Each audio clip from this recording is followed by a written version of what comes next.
జై శ్రీమన్నారాయణం. ఈరోజు ఈ వీడియోలో మనం శ్రీమద్ రామాయణంలోని ప్రతిరోజు కొన్ని ప్రశ్నలు జవాబులు తెలుసుకుందాంలో భాగంగా రెండవ రోజు బాలకాండ నుండి కొన్ని ప్రశ్నలను జవాబులు తెలుసుకుందాం.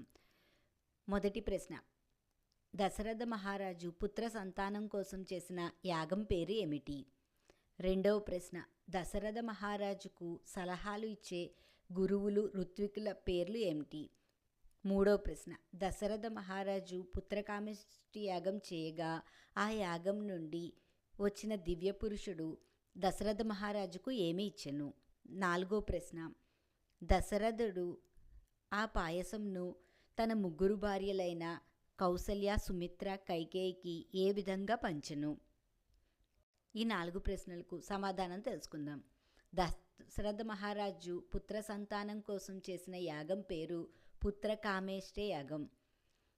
రెండో ప్రశ్న, దశరథ మహారాజుకు సలహా ఇచ్చే గురువు ఋత్వికులు వశిష్ఠుడు, వామదేవుడు.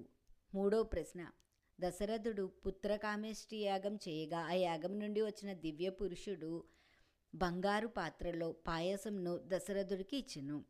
నాలుగో ప్రశ్న, దశరథుడు ఆ పాయసంను ముగ్గురు భార్యలకు కౌసల్యకి సగభాగం, సుమిత్రకు మిగిలిన సగంలో సగభాగం, కైకేయికి మిగిలిన సగంలో సగభాగం, చివరికి మిగిలిన పాయసంను మరలా సుమిత్రకి పంచెను.